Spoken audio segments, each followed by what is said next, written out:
ഗൗരിക്ക് കുറച്ച് കാര്യങ്ങൾ സംസാരിക്കാനുണ്ട്. അത് കഴിഞ്ഞിട്ട് പോവാം. അത് ശരി, കോളേജിലൊരു സമയമില്ലേ? അത് നമ്മുടെ സൗകര്യത്തിന് മാറ്റാൻ പറ്റുമോ? അല്ലേ ഗൗരിജി? അതൊക്കെ ശരിയാ. പ്രധാനപ്പെട്ട ഒരു കാര്യം അറിയാൻ വേണ്ടിയാ മോളെ ഞാനിപ്പോ അങ്ങോട്ട് വന്നേ. അത് മോളാ പറയേണ്ടത്. അത് പറഞ്ഞിട്ട് മോള് പൊയ്ക്കോ. എന്താ ചേച്ചിക്ക് അറിയണ്ടേ? ശാരികൻ തന്നെ കളിയാക്ക. എനിക്ക് എന്തായിരിക്കും അറിയേണ്ടതെന്ന് ശാരികയ്ക്ക് ഊഹിക്കാൻ പറ്റില്ലേ?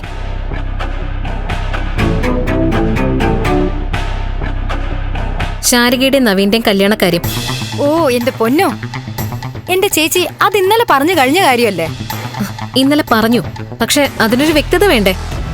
പരീക്ഷ കഴിഞ്ഞാൽ ഉടനെ കല്യാണം നടത്തണമെന്നാ ഞങ്ങളുടെ ആഗ്രഹം. അതിന് ശാരികയ്ക്ക് സമ്മതമാണോ അല്ലയോ? ചേച്ചി ഇതെന്താ ഒരുമാതിരി പോലീസ് മുറയിൽ ചോദിക്കുന്ന പോലെ? ആ, പോലീസ് മുறை ചോദിക്കാത്തതിന്റെ കുഴപ്പാ ഇതൊക്കെ. ഗൗരി ചോദിക്കുന്നതിന് കൃത്യമായ ഉത്തരം കൊടുത്തിട്ട് നീ ഇന്ന് പോയാ മതി. ഇപ്പൊ പോലീസുമായി പട്ടാളമായി.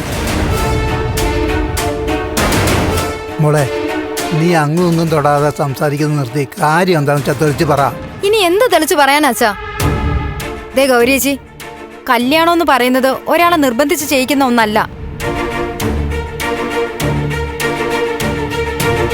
ആദ്യം മുതലേ ഞാൻ പറയുന്ന കാര്യം ശ്രദ്ധിച്ച എന്റെ നിലപാട് എന്താണെന്ന് സാമാന്യ ബുദ്ധിയുള്ളവർക്ക് മനസ്സിലാവും.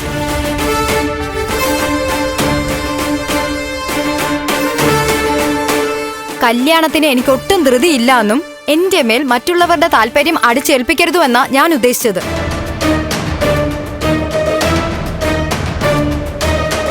ചേച്ചി, നവീന് കല്യാണം എത്രയും പെട്ടെന്ന് നടത്തണമെന്നുണ്ടെങ്കിൽ നിങ്ങള് വേറെ ആരെങ്കിലും കണ്ടെത്തിയാൽ മതി. മോളെ, എന്റെ കണ്ടീഷനൊക്കെ അംഗീകരിക്കാൻ പറ്റുമെങ്കിൽ മാത്രം ഈ കാര്യം ഇനി ഇവിടെ സംസാരിച്ചാൽ മതി. ഗൗരി ചേച്ചിക്ക് മനസ്സിലായല്ലോ? അതല്ലാതെ ആരൊക്കെ വന്ന് നിർബന്ധിച്ചാലും പേടിപ്പിച്ചാലും എന്റെ തീരുമാനത്തിന് മാറ്റമൊന്നും ഉണ്ടാവാൻ പോകുന്നില്ല. എടി, എന്തു പറഞ്ഞടി? എന്തായി പറയുന്നെന്ന്?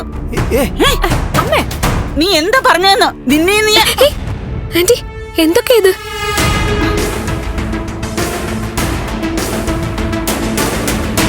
ഇതെന്ത് പാട്? എന്റെ മനസ്സിലുള്ളത് തുറന്നു പറയാൻ ആവശ്യപ്പെട്ടിട്ട് തുറന്നു പറഞ്ഞപ്പോ തല്ലും. നീ ഗുണം പിടിക്കില്ലടി അനുസരണ ഇല്ലാത്തവളെ. ഈ കാണിക്കുന്ന അഹങ്കാരത്തിനൊക്കെ നീ അനുഭവിക്കാൻ പോകുന്നതേ ഉള്ളൂ. ഏയ് ആന്റി, മതി. പറഞ്ഞ് ഓവറാക്കണ്ട. അനുഭവിക്കുന്ന ഇപ്പൊ ഇവളല്ല, ഞാനാ.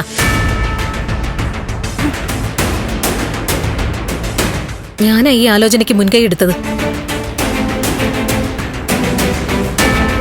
എന്റെ അനിയന് വേണ്ടി ഞാനിങ്ങനെ നാണം കെട്ട് കയറി ഇറങ്ങുമല്ലേ, അപ്പോ അനുഭവിക്കേണ്ടത് ഞാനാ.